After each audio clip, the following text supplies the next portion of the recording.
I would like to take a couple of minutes to introduce you, our today's lecturer. Dr. Nakhlis is a breast surgeon at Brigham and Women's Hospital in Boston.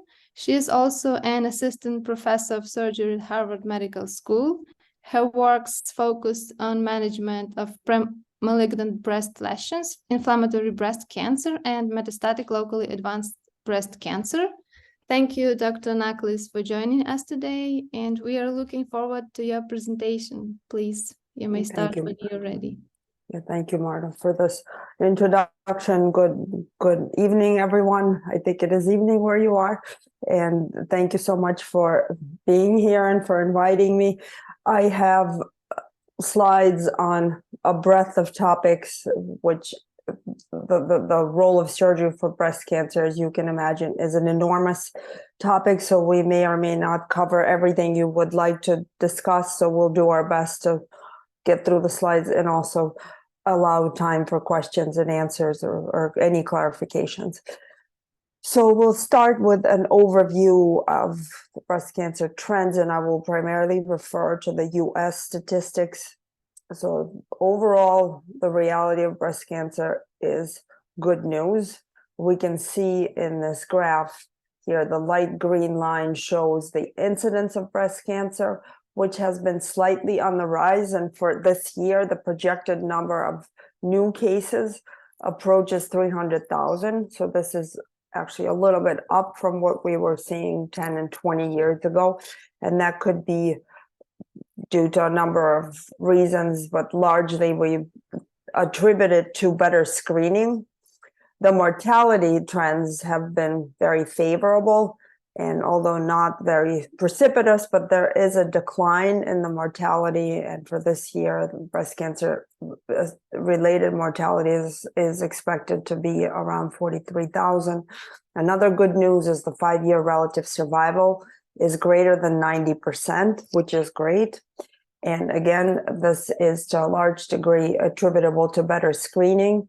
And I have to admit, as a surgeon, not to better surgery, but to better systemic therapy, because the surgery overall in the last 40 or so years has been de-escalating, and we will look at the literature to justify the reason for the de-escalation. When we look at the stage distribution for breast cancer diagnoses, you can see in this pie chart, 63% of breast cancer is diagnosed in a system where screening is widely available, are localized, confined to the breast. 28% are regional, meaning they extend to the regional lymph nodes or axillary lymph nodes or supraclavicular lymph nodes, which is still considered regional spread. 6% is estimated to present with known distant metastatic disease, and 3% are on stage or the stage is unknown. And these data, I should mention, come from the Surveillance Epidemiology and End Results database, which is a publicly available population-based database in the US. When we look at the 5-year relative survival, we can see that for patients with localized disease, the 5-year relative survival it approaches 100%. For those with regional disease, it's still quite favorable. It's 86%. Patients with distant disease now are able to enjoy longer or better 5-year survival. And this is a whole separate topic, which has been of interest to me throughout my career. We could talk about this today or maybe at another time. So the therapies for breast cancer have become more effective. The screening has improved.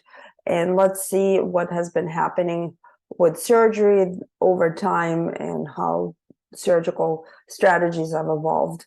Before we move on, this is just a basic review of the types of breast cancer. And I'm happy to send you the slides and they can be distributed to all of you later if you'd like. So there are two most common type of breast cancer. Invasive ductal carcinomas constitute 85% of breast cancer diagnoses. I'm referring to invasive cancers. Invasive lobular carcinomas are about 10% of all newly diagnosed breast cancers, and there are so-called special subtypes. There are variants of the invasive ductal carcinoma with varying prognoses associated with them. So tubular, mucinous, and papillary carcinomas are considered more favorable. Adenoid cystic is not as well described because the literature on that is scant. Metaplastic and squamous carcinomas are primarily triple negative, and unlike the so-called garden variety triple negative breast cancers, they are relatively chemotherapy resistant, so they constitute a therapeutic challenge, and they are a problem from on a day-to-day basis from a clinical standpoint. Invasive lobular carcinomas are just as favorable or unfavorable as invasive ductal carcinomas. There is now a convincing body of literature on the prognosis, and it is consistent with that for invasive ductal carcinoma stage for stage. But it is unusual in that there can be unconventional distant metastatic sites seen with it, such as the intestinal wall, the peritoneum, the omentum, in addition to the typical classic breast cancer metastatic sites to the lung, liver, and bone. So that is something that we see with invasive lobular carcinomas. And in the past, there was a pretty widespread belief that invasive lobular cancers are more likely to be bilateral, and patients were either encouraged or hinted at choosing bilateral mastectomies, and that does not seem to be the case. The contemporary literature shows that the incidence of bilaterality is 7%, and it's around 3 to 4% for all breast cancer diagnoses, so it's not excessively high. And the risk of local recurrence is very comparable to that of any other subtype of breast cancer, so it's around 4% to 10 years. And this is what we see with any other type of invasive cancer. So nothing different about invasive lobular carcinomas that would be worth noting for clinical decision making. And the presentation of invasive cancer is very diverse. So the majority of patients, if you take a population database, will have presented with a screening abnormality. And we saw that in the SEER statistics. So either a screening mammogram or screening breast MRI, which is variably utilized around the country. And I think it is a controversial screening strategy that is not necessary for everyone, but that would be the most common type of breast cancer presentation. Breast cancer can absolutely present as a palpable mass in the breast or the axilla. It can also rarely present as pathologic nipple discharge, although the likelihood of finding an associated cancer with this presentation is less than 10%. And this is something that we also see, although screening is widely available in the US, but we see locally advanced breast cancer. Sometimes it's neglected, sometimes it's just biologically very aggressive, presenting with overlying direct skin invasion or muscle invasion or bulky axillary nodal disease or diffuse regional nodal involvement. And a rare presentation, but not something that's unheard of, is when breast cancer is found on imaging studies obtained for other reasons, for, let's say, lung cancer screening, chest CT, which shows a breast mass. So not infrequently can it lead to a breast cancer diagnosis, but this is rather rare. So to the topic of evaluation of breast lesions, in general, the strategy is to pursue the least invasive diagnostic strategies in order to minimize the number of operations a patient undergoes. So a core biopsy or needle biopsy is the preferred method because it is less invasive. It can be less definitive, but it helps eliminate unnecessary surgery. So in general, I tell patients, I'm sure you do too, that the more we know about what we're dealing with before we go to the operating room, the better it is, the less is the likelihood of any uncertainty that would arise from the surgery. So So the core biopsy, we call it percutaneous core biopsy, so something that's done without a surgeon's involvement, although in some cases, in some settings, surgeons do core biopsies, but primarily at our center, many other centers, it's done by radiologists under image guidance. Excisional or surgical biopsy definitely has a role. It is more invasive, but it is more definitive because it provides more tissue to examine, but not infrequently because it's nothing but a diagnostic procedure. Follow-up surgery is needed to accomplish definitive curative or therapeutic surgery. So that is the downside of it. And just a brief comment about fine needle aspiration. So they definitely have a role, but are very suboptimal for primary tumor diagnoses, because while they can provide cells that could be recognized as carcinoma cells, but we have no ability to tell whether it's an invasive cancer or ductal carcinoma in situ. But it is perfectly appropriate and acceptable for secondary sites. So for lymph node biopsies, it is appropriate because the distinction is between adenocarcinoma cells and lymphocytes. So you could have sufficient information by just getting the cytology to be evaluated.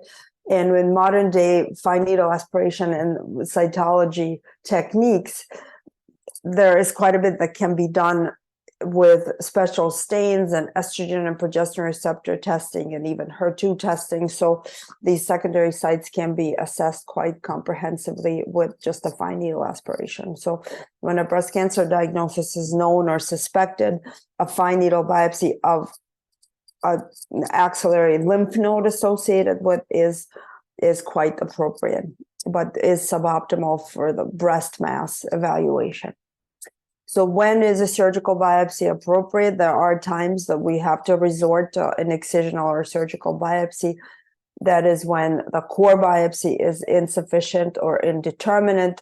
For example, when we're dealing with a so-called fibroepithelial neoplasm, and a pathologist cannot distinguish between a fibroadenoma or a phylloides tumor, so an excisional biopsy is necessary. Or if, let's say, the targeted lesion, let's say it's vague calcifications, they are felt by the radiologist to have been insufficiently sampled, so they're not removed at all, or not enough of them was removed to make a diagnosis, so an excisional biopsy may be needed. A more common scenario is the so-called innocent bystander lesion. That is when we're dealing with atypical ductal hyperplasia and papillomas with atypia. There is consistent literature showing an upgrade rate of about 20-25% in association with these core biopsy diagnoses. So we have to do a surgical biopsy to follow up on the core biopsy diagnosis. Also so-called discordant biopsy results. So when, let's say, there is a frank cancer seen on imaging or by exam, and the needle biopsy is benign, so there's a disagreement or discordance here, so an excisional biopsy is appropriate. And also something that does come up, a technical inability to perform a biopsy, whether it's due to a patient's body habitus, if the patient has limited mobility and is unable to tolerate a biopsy, if the target is too close to the skin or too far back, and a biopsy cannot be accomplished with a needle under image guidance, so an excisional biopsy would be needed. So, but it is, generally speaking, a minority of scenarios. So for the most part, a core biopsy should be attempted at least. It is the standard of care, so it is also preferable with image guidance because you can actually document that the needle goes through the lesion of interest. And one other point that is important, and that is that at the end of the biopsy, a clip should be placed to mark the core biopsy site. So if it comes back benign, that's great. And then for the future, it will be clear that this lesion has already been sampled. But if it's a cancer, and for example, if a patient needs neoadjuvant chemotherapy or neoadjuvant hormonal therapy, and the lesion becomes smaller. Sometimes it disappears altogether. The clip is the reference point and the target for a future surgical intervention. So we have to stress the fact that a clip needs to be placed in at times when, let's say, if we see a patient who had a biopsy and let's say refused a clip or the clip was forgotten, then before any neoadjuvant therapy commences, we actually send the patient back to get the clip. So it is important whenever possible to clip the core biopsy site. I can also stop at any point if there are questions, or we can get through the whole slide deck and then look at do the questions later. Please let me know what you would prefer. So we'll keep going for now unless there are questions. And so breast cancer presentation from a surgeon's point of view, and this may be very simplistic, and I will agree with that. But when we see a patient in clinic, and that's what I tell our students and our trainees, is the main question to answer is whether the disease is resectable or not. So early stage from a surgeon, in a surgeon's brain, is whether or not you can get around it with clean margins. So a cancer shown here, which presents as a mammographic distortion, or here you can see a small ultrasound lesion that's less than 1 centimeter. It doesn't invade any adjacent structures. It's resectable, so the patient can undergo upfront surgery with good results and low local recurrence risk.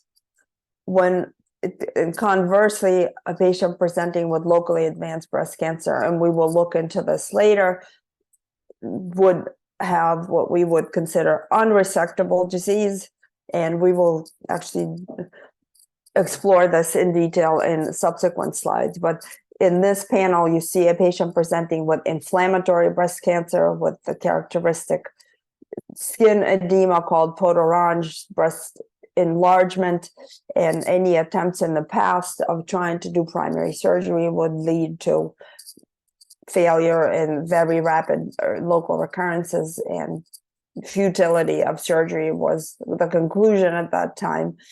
Here, this is either very aggressive locally advanced disease or maybe possibly neglected disease, where you can see the carcinoma in the breast having grown through the skin, and the axillary nodes that are involved have also invaded the overlying skin. So attempts at surgery in these situations are discouraged or prohibited, I would say, not just discouraged. So these patients require preoperative systemic therapy in order to what we call cytoreduce or shrink the cancer so we can get around it. So from a surgical standpoint, early stage is resectable, locally advanced is unresectable. And we'll review the literature that is relevant for both early stage and in locally advanced disease separately. So we'll now look at the journey of breast cancer surgery. So a lot of skeptics talk about the Halsted radical mastectomy, which was the removal of the breast tissue, the pectoralis major and minor muscles, and levels 1 through 3 of the axilla, as this barbaric, terrible procedure, which it certainly is a very disabling procedure with variable results. We have to admit that. But the problem is that until about the 1980s, systemic therapy for breast cancer as we know it did not exist at all. There was no chemotherapy. There was some radiation therapy, but any attempts at so-called adjuvant therapy were very haphazard and exploratory. So this Halsted radical mastectomy that you see here is all we had. There was nothing else available. And this thought process was, albeit dogmatic, unavoidable, because there was nothing else these patients could be offered.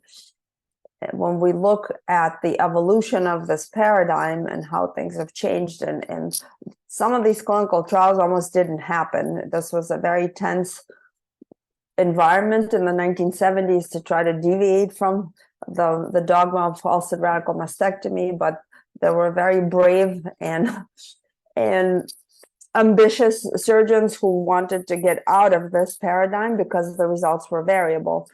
And this was an example of an absolutely practice-changing, revolutionary trial that looked at over 1,600 patients with what was considered operable breast cancer, so not locally advanced. And there were 2 strata looked at. Those with clinically node-negative disease were 1,079 patients. Those with clinically node-positive disease, so palpable lymph nodes, ipsilar lymph nodes, were 576. And they were stratified according to the clinical nodal status. So those with clinically negative lymph nodes were randomized to undergo a total mastectomy without any lymph node surgery at all. There's a radical mastectomy arm, so that's what we saw in the previous slide, and there was a third arm of total mastectomy plus axillary radiation therapy. The clinically node positive patients were randomized to a radical mastectomy or total mastectomy with axillary radiation. And at median follow-up of 25 years, when we look at the 2 strata, so these are those with clinically negative nodes, those are clinically positive lymph nodes are here. There are no differences in any events, local, regional, or distant recurrence, contralateral breast cancer, second primary, death with and without breast cancer. So although the study was not designed to show that an axillary dissection was not necessary, but this is where the first clues of the axillary dissection for early stage breast cancer being not necessarily therapeutic were derived. So this was the end of radical mastectomy, or at least the concept of it being the only procedure that these patients should undergo. I've actually never seen a radical mastectomy in my life. I started, well, the first time I entered the operating room was 1993 or so, and I have never, as a student, but so this is not something that is in use for adenocarcinoma of the breast, thanks to this trial that was initially published in the early 1980s, and then this was the 2002 publication was the update, the 25-year follow-up. So that was a huge step forward. And we can see also here as these Kaplan-Meier curves, the 2 strata are shown separately, that there was no difference in disease-free survival and relapse-free survival in the respective strata, regardless of the treatment assignment. So another way of looking at this. Another absolutely practice-changing trial, which I recently found out almost didn't happen, was the NSABP B06 trial. There was a lot of resistance in the establishment surgical community to this concept of abandoning mastectomies for patients with breast cancer. And this is the study schema. So patients with invasive cancers less than or up to 4 centimeters were randomized to a total mastectomy plus, so everyone had an axillary dissection because this is the 1970s and 80s. There was no sentinel node biopsy concept at that time. So there were 3 study arms, and the arms were total mastectomy, lumpectomy, and alone, and lumpectomy with radiation, whole breast radiation. So the primary endpoint was local regional recurrence, and the second primary endpoint was, or the second endpoint was overall survival. And I have to note that there were a number of other similarly designed randomized trials conducted around the world. They were published around the same time and thankfully came to the same conclusions, but this is just what has been done through the NSABP, the National Surgical Adjuvant Breast and Bowel Project Cooperative Group. So we can see here, and this is also a 20-year follow-up depiction when we look at disease-free survival, distant disease-free survival, and overall survival. The 3 arms of the study showed no differences, and there were, you can see the p-values, they are greater than 0.05, so there was no difference regardless of the study, regardless of the type of surgery. So this was very valuable in not only showing that that the local recurrence risks are comparable, but that a bigger surgery does not improve overall survival. So we still, of course, quote this trial to our patients every day. And although the local recurrence rates shown in this trial are higher than what we see now, and a lot of this has to do with better imaging and better ability to detect cancer and not miss additional lesions. So local recurrence rates, let's say in the last 15, 20 years are lower than they were in the 1980s, but on the whole, there is no advantage to a mastectomy in someone who can undergo a lumpectomy. So this is thanks to this study. And we will just spend some time talking about the management of the axilla in early stage breast cancer. So CN0 is clinically node negative disease, and this is a very complicated topic, and it's been actively and rapidly evolving over the last 20 years, but we'll just cover some of the landmark trials of it.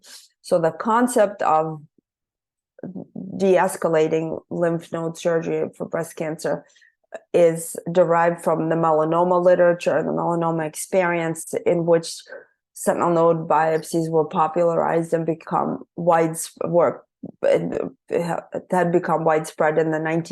1990s. So here you can see what happens at the end of an axillary dissection. You can see the axillary vein here and practically an empty axilla. And I'm sure you've all seen sentinel biopsies. This is actually one of my patients who had methylene blue used for sentinel node biopsy. And what we're trying to avoid is what's shown here, a patient with lymphedema, although we don't see severe lymphedema anymore, or it's very, very unusual. This is something that was more common with more extensive and more aggressive lymph node surgeries, particularly when level 3 has to be accessed, but this is quite morbid and quite disabling and very uncomfortable. So we try to avoid exposing patients to an undue risk of this whenever possible, because it's something that can be avoided safely. So when we look at what we know about sentinel node biopsies, so the false negative rate is rather low. The local recurrence, or actually recurrence rates with negative sentinel nodes, are very, very low, and they're less than 1%. The mapping can be done with technetium-99 or a blue dye of your choice, and there are a few blue dyes that are now available for this. The likelihood of additional nodal disease is, if a sentinel node is positive, is fairly substantial, but it may or may not even be clinically relevant, and we will see this in the subsequent slides. So with macrometastasis, it's assessed to be greater than 50%. With micrometastases, it's about 20%. The risk of lymphedema is, on the whole, fairly low with modern day breast surgery. So with sentinel node biopsies alone, the lifetime risk of lymphedema is 2 to 5%. With an axillary dissection, it's 10 to 15%. It depends on how it's documented and if it's subjective or objective, but it is certainly not as high as it used to be in the past. So the contraindications to sentinel lymph node biopsy with upfront surgery are someone who has clinically positive nodes diagnosis and is undergoing upfront surgery. This is something that would not be possible, a sentinel node biopsy. Prior axillary lymph node dissection, of course, it doesn't mean that every single node is always removed, but the likelihood of doing or finding a sentinel node after a previous axillary dissection is very low. Some of the obsolete contraindications that are no longer active are pregnancy. You could do a sentinel node biopsy during pregnancy, and technetium-99 is the agent of choice. And patients with multicentric disease can undergo a sentinel node biopsy because the whole breast appears to drain collectively to the same sentinel node. So we generally inject the mapping agent retroareolarly because the lymphatic system is shared by all the quadrants of the breast. And prior sentinel node biopsy is still a challenge. So a sentinel node biopsy can be attempted after a prior one, but I personally use the technetium and the blue dye at the same time to help find a sentinel node because the non-identification rate can be high. So when we look at patients who have had neoadjuvant chemotherapy, those who should not have a sentinel node biopsy are those with inflammatory breast cancer, because the data are very poor and the non-identification rate is actually very high. So patients with inflammatory breast cancer should undergo an axillary dissection after neoadjuvant chemotherapy. Those with bulky or symptomatic nodal disease should undergo an axillary dissection even after neoadjuvant chemotherapy.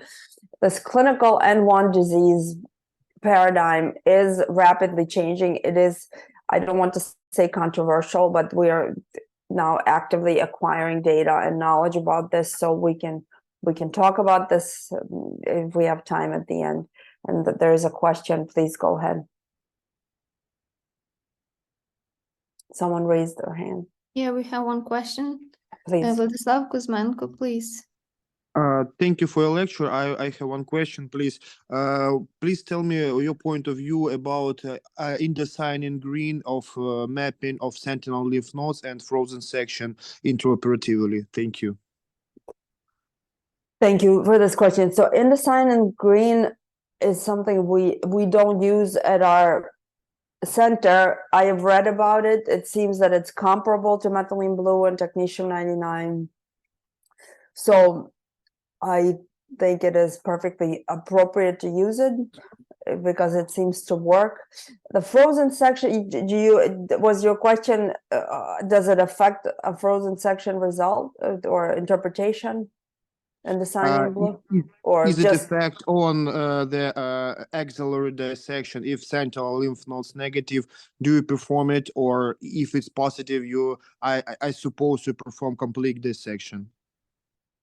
So we'll talk about this because that would be in the Z11 trial, because we actually don't do intraoperative sentinel or frozen sections anymore in patients who would have been eligible for the Z11 trial. So we do this in patients who have, so in those who had neoadjuvant chemotherapy, we always do intraoperative frozen sections. In those who are undergoing upfront surgery who have clinically negative lymph nodes, we do not do that, and I will show you why in the subsequent slides. But thank you for that question. That's something that is very practical. And there's another question. Yes, Alexander Boyarsky, please. Thank you for your lecture. My question about, do you use two methods of visualization of sentinel node or only one? I normally, go ahead, sorry. No, simultaneously. So I use every day to day, I use one. I use methylene blue. It's very easy. It's also very inexpensive, so it's readily available. It is very safe, so I really like methylene blue. I do use both the methylene blue and technetium-99 in patients who had a prior sentinel node biopsy, because my own luck in finding sentinel nodes with just technetium-99, I'm sorry, with methylene blue, so when I use one agent after a prior sentinel node biopsy is very low. And we also have a special protocol for patients who have clinically positive lymph nodes, so 1 to 3 positive lymph nodes who undergo neoadjuvant chemotherapy. When they have surgery, if they have clinically normal lymph nodes at that time, we use 2 tracers, so technetium and blue dye, because we are trying to find 3 sentinel nodes. So this is just to facilitate finding more than 1 or 2 sentinel nodes. So, but I personally use 1. Unlike, so a lot of people use lymphozurin blue. It's a very effective agent too, but there is a 0.5% rate of anaphylaxis with it. And, you know, it's something that is nice to avoid. So it's a low risk, only 0.5%, but I personally just try to stay away from it. So thank you for that question, though. So maybe we'll move on if it's okay with you. I'll just briefly talk about why in what situations we can omit an axillary evaluation altogether. This is a very nice old study that was published now almost 10 years ago with over 15 years of follow-up. It's women 65 years and older with estrogen receptor positive, HER2 negative breast cancers that are up to 2 centimeters that are clinically node negative. So there was this cohort that was randomized to an axillary dissection or not. The study was started in the 1990s, so this was before sentinel node biopsies. And then for inexplicable reasons, there was a separate cohort that was so-called off trial, 109 patients who were just manually assigned to have an axillary dissection or not. And what was found was that, that in those who had an axillary dissection or not, the risk of an axillary recurrence was 4% at 15 years versus 0% in without an axillary dissection or with an axillary dissection. So it's a rather low risk, and the risk of local recurrence was similar. The mortality or the overall survival was the same, and you can see in these graphs that there were no difference to report in those patients who had an axillary dissection with respect to the in-trial and out-of-trial disease-free survival and overall survival. And this is the overall survival data. So in this patient population, you could omit an axillary evaluation. However, if it's a patient in the proper demographics, so 65 to 80, but someone who has HER2 positive or triple negative disease, an axillary evaluation should be done because it can affect the decisions about chemotherapy. So we only apply this paradigm to those who have estrogen receptor or hormone receptor positive HER2 negative disease, and whom it's also been well documented, and unfortunately we don't have time to go into all these details, that the decisions about systemic therapy are not as likely to be affected by the nodal status. So you could omit a lymph node evaluation in this setting. And this trial is well known, and we'll just review it briefly. And the reason why we stopped doing routine intraoperative frozen sections. So this was one of the practice changing and really revolutionary trials of the last 20 years, the ACOSAG 11 trial, which looked at patients undergoing breast conserving therapy, so a lumpectomy followed by whole breast radiation, who have clinical T1, T2 disease, so invasive cancers up to 5 centimeters with clinically negative lymph nodes. They randomized 891 patients to an axillary dissection arm or sentinel node only arm if they were found to have 1 to 2 positive sentinel nodes. So they had clinically normal nodes, up to 2 positive sentinel nodes were found. And they also, and it's a very brief line in the paper, but they had to have clinically normal lymph nodes intraoperatively. So we feel the lymph nodes, the sentinel nodes during the surgery. If they feel normal, they just go to pathology, and we do not ask for intraoperative frozen sections because of the findings of this trial. So this is the follow-up study, the 10-year follow-up, median follow-up of 9.225 years. So you can see in those who had an axillary dissection versus who had just a sentinel node biopsy, the nodal recurrence risk was not statistically significantly different, 0.5% versus 1.1%. There were also no differences in the recurrence-free survival, disease-free survival, or overall survival in the 2 study arms at 9.25 years median follow-up. So this is very reassuring and encouraging, and we have spared probably thousands, if not even millions of patients an unnecessary axillary dissection due to this, and this has dramatic consequences in so many ways. And these are the Kaplan-Meier curves depicting the same data. And the Amorose trial included a similar patient population. This was done in Europe. And the only difference is that it included patients undergoing breast conserving therapy and mastectomy patients. And we will see it on the next slide. So these are the analyzed endpoints, and an interesting endpoint that was not reported in the XXI trial was lymphedema. So we can see the patient population here. So they were rather low-risk patients overall, and you can see the breakdown of the types of surgery about, and I know it may be a little bit hard to see, but the patients who underwent a mastectomy were about 250 in the whole population. So it was the minority of the population, but still representative enough to draw conclusions. So in the Amoros trial, we can see that patients randomized to an axillary dissection or axillary radiation experienced the same disease-free survival and overall survival. So we have applied this to our mastectomy patients for this reason. And we also can see the axillary recurrence rates being very low regardless of the axillary therapy, so be it a dissection or radiation. So that is very encouraging. And perhaps to me, the most striking finding here was the lymphedema rate. You can see with axillary radiation, the risk of lymphedema at 5 years was 6%. With surgery, it was 13%.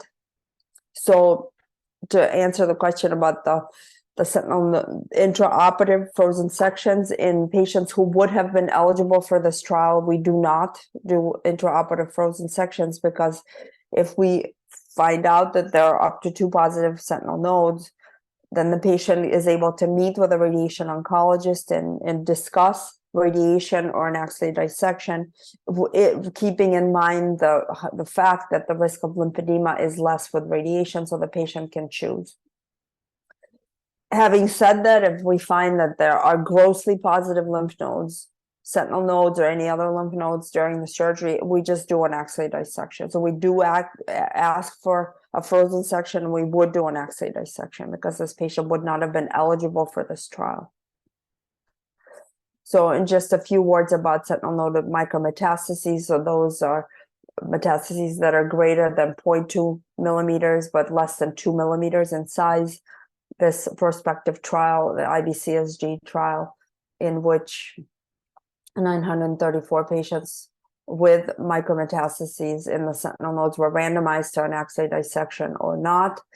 It was found that there was no difference with or without an axillary dissection in all breast cancer events, disease-free survival, and overall survival.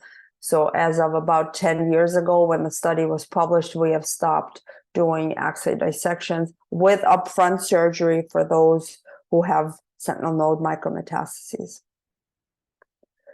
And this is the subgroup analysis, which by all the metrics overall seems to favor actually not doing an axillary dissection. So this is very reassuring, and this has now been standard of care for a decade or so.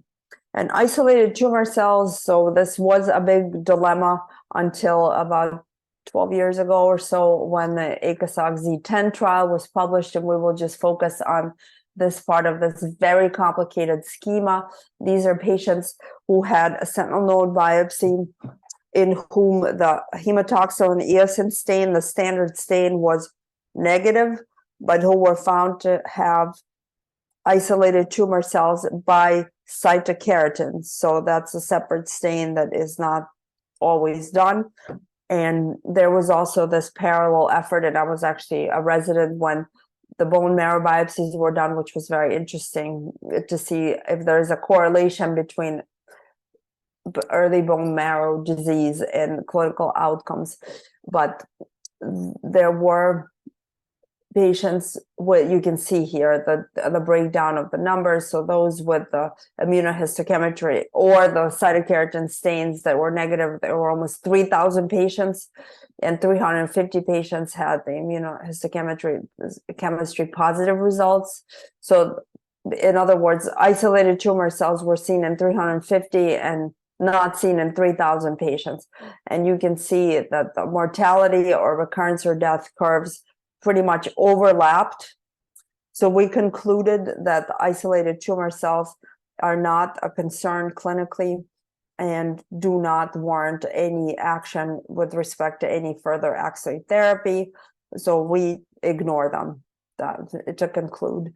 And I do have some summary schemas here, and maybe I will, if we have time, we can talk about this, because I do have a bunch of other slides to show you, or we can stop here. And there is another question. Yes, please, Vladislav. Oh, thank you. I want to understand, please. Can you explain the direct algorithm? How you decide to perform axillary dissection or not perform it? Thank you. So absolutely. So I will show you. Let me see if I can go back. So this is a little complicated, but this reflects the findings of the Z11 trial and the IBCSG trial. So this is a patient who would have been eligible for this trial here, clinical stage 1 or 2A disease. So invasive cancer is up to 5 centimeters, clinically node negative. The plan is lumpectomy and radiation. So if they have clinically node positive disease at diagnosis, then this is a different path, and they have to have their nodes evaluated with a biopsy. So if it's positive, they have to have an axillary dissection. If the fine needle biopsy or core biopsy is negative, or they're clinically node negative in diagnosis, then we go to this box here. So these patients undergo sentinel node biopsy. And the sentinel nodes negative warrant no further axillary surgery. If the sentinel nodes are positive, so if it's micrometastases only, we don't do any further axillary surgery. If the sentinel node is positive and would have met all the criteria for Z11, so T1, T2, up to 2 positive sentinel nodes, breast conserving surgery plus whole breast radiation, and no preoperative therapy, so upfront surgery. So all of these criteria are met. We do not do any further axillary surgery. If there are 3 or more positive sentinel nodes, we do an axillary dissection.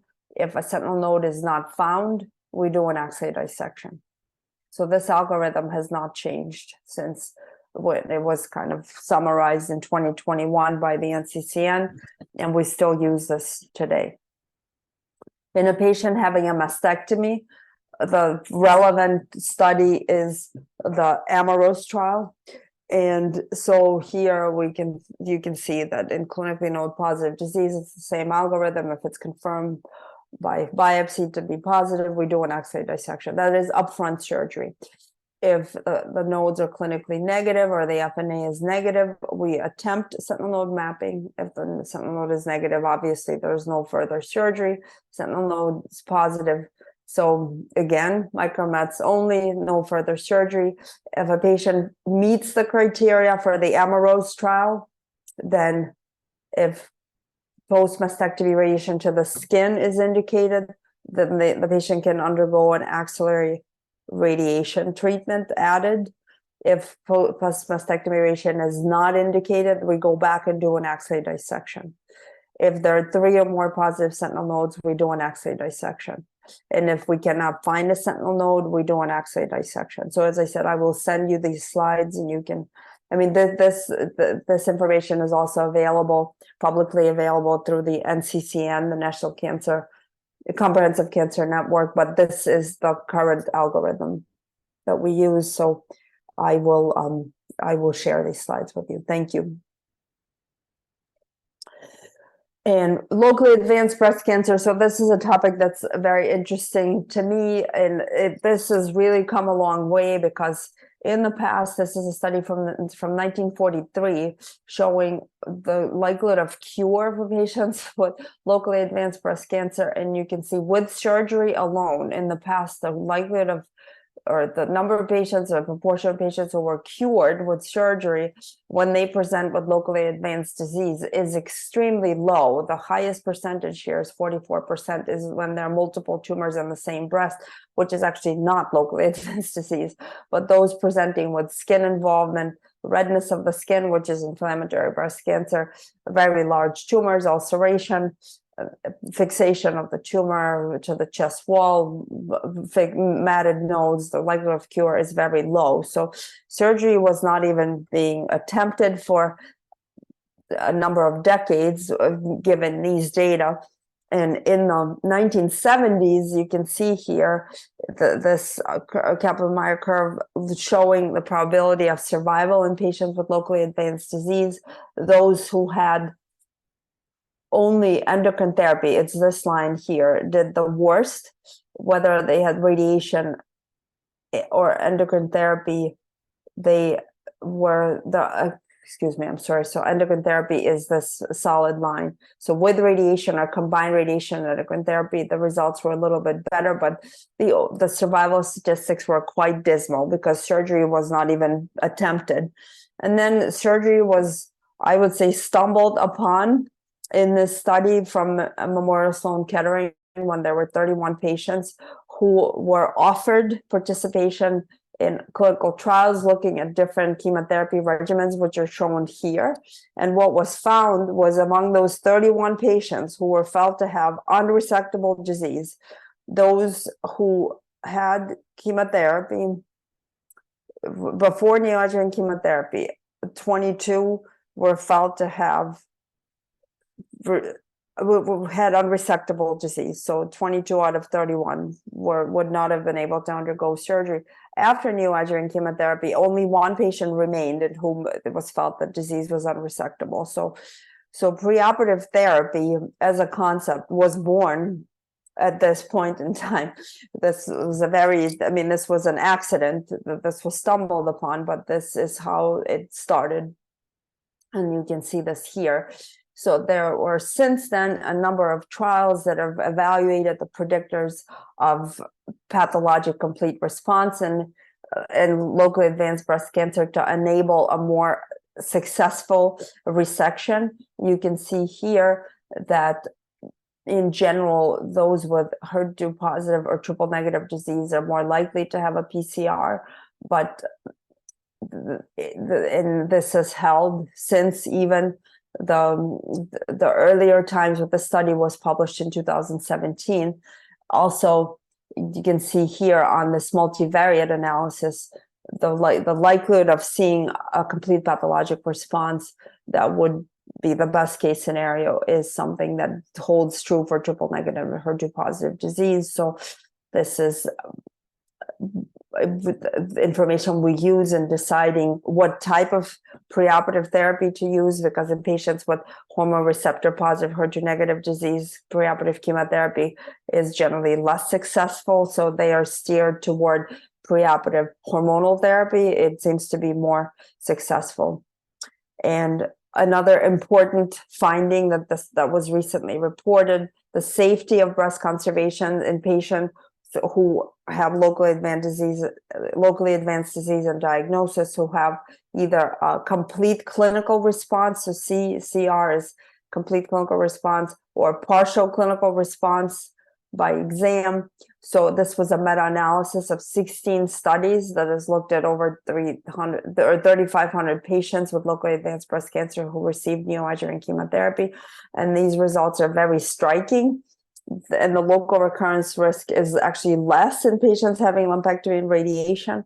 The regional and distant recurrence statistics favor breast conservation, and the 5-year disease-free survival and overall survival are better with breast conserving surgery. It is absolutely not to say that breast conserving surgery does something for overall survival. We can't draw these conclusions. This is an association, but in a patient who is anatomically and cosmetically appropriate for breast conserving therapy, following neoadjuvant chemotherapy for locally advanced disease, we can now safely recommend that the patient undergo breast conserving therapy. So this is very encouraging.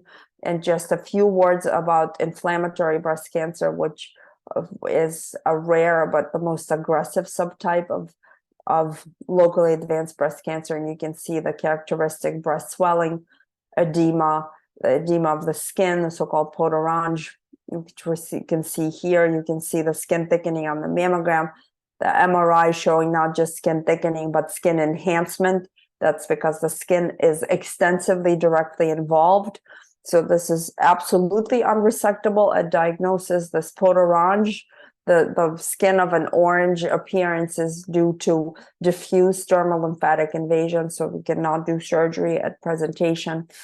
So this is the reason for so-called trimodality therapy for inflammatory breast cancer, which consists of neoadjuvant chemotherapy followed by a modified radical mastectomy and chest wall and regional nodal radiotherapy. And I will probably skip over these early data, but you will have them in the slides of how the role of surgery has evolved for inflammatory breast cancer. But just very briefly, those who in the 1980s underwent surgery for inflammatory breast cancer did better as opposed to those who did not. And those who had a complete or partial clinical response did better with surgery and so chemotherapy, mastectomy, and radiation. And the impact of surgery is quite profound, as you can see in this study, which performed a multivariate analysis of factors associated with improved recurrence-free survival and overall survival. The receipt of mastectomy was statistically significantly superior for recurrence-free survival and overall survival. This was the only factor that held true on multivariate analysis.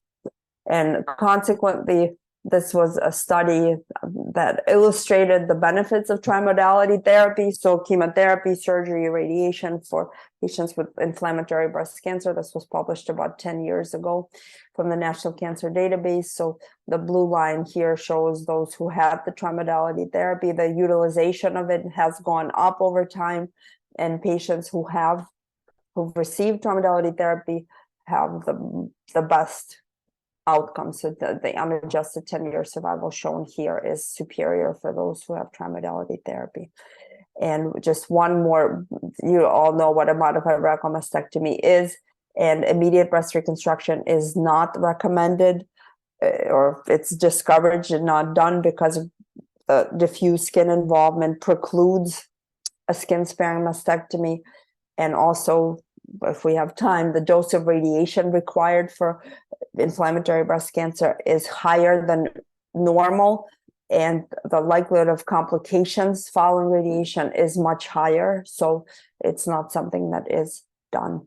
And we can stop here. I will send you the slides and we can maybe go through the questions if you'd like, because I have some slides about DCIS and a bit about hereditary breast cancer, but maybe we'll just go through the questions, please. Yeah, thank you very much, Dr. Nakhlis, for your presentation. We have a couple of hands from Dr. Volodymyr Kuzmenko.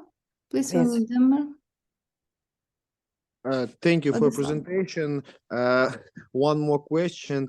I suppose you widely using different types of flaps when you perform the intraoperatively reconstruction of after radical mastectomy in advanced breast cancer. What types of flaps you prefer? And in what situation you will prefer LD flap or Trump flap, or please, can you explain me? So absolutely. So we, except for inflammatory breast cancer, and if you'd like, we can set up another time. I'm more than happy to talk to you all about anything you want. We can even have an impromptu question answer session, not a problem. I'm happy to share. But in general, when there is a possibility of post-mastectomy radiation, and this is something that is done at our center and many other academic medical centers. So if we think radiation will be needed, our plastic surgeons avoid any kind of flaps or final reconstruction. So the placement of any implants or flaps, because radiation can affect them and it can ruin them. And then any kind of revision surgeries may or may not be successful. So for anyone who may need radiation, and I would say we never know who this is, so unless it's a patient with DCIS or a patient having risk-reducing mastectomies, what is done at the time of the mastectomy is the plastic surgeons put in a tissue expander, and that's what and then they wait for the final pathology reports. If somebody does not need radiation, they remove the expander and replace it with either the deep inferior epigastric artery flap, or the latissimus dorsi flap, or they do some other more complex flaps, the gracilis flap, the gluteal flap. So we have microsurgeons who do this, but that would be done at a later time when it's finalized whether or not radiation is needed. Another issue on the flip side, when let's say a patient is found to need radiation and a radiation oncologist plans radiation to either an expander or the flaps that you mentioned, it's much more difficult for them to design the radiation plan around a flap. It's much easier for them to work with the tissue expander because the expander can be deflated and reinflated, and the chest wall can even be made completely flat if necessary, if they need to include certain regional nodal basins. So I would say our default plan is the tissue expander. So that's just a temporary implant. They inject some saline in it at the time of the surgery, and that's it. And we wait to see what the decision about radiation is. And so the type of flaps, I don't do plastic surgery at all, so I defer that decision to our plastic surgeon. So as you all know, it is oncologically safe, whether it's the latissimus dorsi or the deep flap, or it doesn't affect oncologic outcomes, so I don't get involved in these decisions. So Thank you. thank you for that question. Yeah. Mhm. Thank you very much. I believe we have no so much time left, and We have time. Yeah, please go ahead. There are a few more questions. Okay, thank you. So please, Dr. Georgi Ismailov. Hello, thank you for the lecture. Thank you. A lot of information. Perhaps I missed it in the lecture, but I have probably simple question. How do you decide between breast conserving surgery or mastectomy in non-advanced breast cancer? I'm sorry if I missed that. No, you didn't miss it. I didn't talk about it. Thank you for this question. So I'm sorry, this is just, it's such a vast topic that I was trying to see what to include. Of course, it could not include everything. So thank you for bringing this up. So in general, the absolute contraindications to breast conservation are very few, as you know. So any trimester of pregnancy is a contraindication because we cannot deliver radiation during pregnancy. So if, let's say, the surgery is done and radiation has to happen while the patient is still pregnant, we cannot do breast conservation. That is rare, but it's something that does happen. So extensive disease within a breast. So let's say someone has 10 centimeters of calcifications and it's DCIS, or not locally advanced breast cancer, but it's a very large area that's involved that you cannot get around, then it would be that's a relative contraindication, but would be a contraindication to a lumpectomy. Also, systemic lupus or scleroderma, although the lupus question seems to be less strict now, but connective tissue diseases, systemic lupus and scleroderma are contraindications to radiation. And another contraindication that is in part going away, that is multicentric disease. So if you have two separate cancers in two separate quadrants, the dogma has been for years that you should not do breast conservation, but there was a study presented about a year ago, actually it was published in January of this year, looking at patients with 2 or 3 ipsilateral breast cancers that are greater than 2 centimeters apart. And there were 200 patients. It was a single arm trial, and they underwent separate lumpectomies, and their 5-year local recurrence rate was 2%. They had 4 recurrences. So, and the only patients who had recurrences were those who didn't have a breast MRI. So if we know of someone who has multicentric disease and is interested in lumpectomies, we get a breast MRI. But so multicentric disease is no longer a contraindication to breast conservation. And a more subjective contraindication is when the tumor size relative to the size of the breast is too big. So these patients could either possibly receive preoperative therapy or they should just have a mastectomy. So that would be a case-by-case decision. Go ahead. Thank you very much. One more Thank you. question. Please, Markian Nostrin. Thanks for the great talk. And is there any option for surgical treatment of metastatic, maybe solid resectable disease after in patients with good results after the chemo or maybe hormonal therapy? This is a great question. Thank you for it. I've actually been very interested in it. And so, as you know, the collective evidence now from prospective trials is that there is no overall survival benefit to local therapy in patients with distal metastatic disease. There are a lot of criticisms of these trials, but to be honest with you, it is not surprising. But there are two topics here. One related to local therapy to the primary site.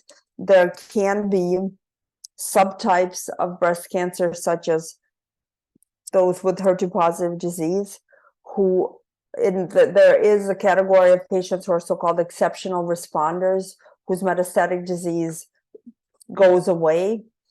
And this is an open question that is being explored now, whether or not it makes sense to offer these patients surgery to the breast. With respect to any local therapy to the metastatic sites, there was a recently published study by the NRG, which showed no benefit to targeted therapy to the liver or the bones. But again, the problem with that study, it was all comers. And now there are separate efforts to look at specifically patients with HER2-positive disease or those who are expected to do well and have durable responses to systemic therapy, and whom this targeted therapy with radiation, with or without, or so ablative radiation, with or without surgery, could be contemplated. So it is an area of active exploration now. Thank you for that question. Thank you very much. Dear participants, we appreciate your interest, but given our limited time, we are not able to extend our lecture. If you have more questions to address, please feel free to send them us via email or through our application, HealUA. And I would like to thank very much for Dr. Nakhlis for finding the time to share your expertise on this topic.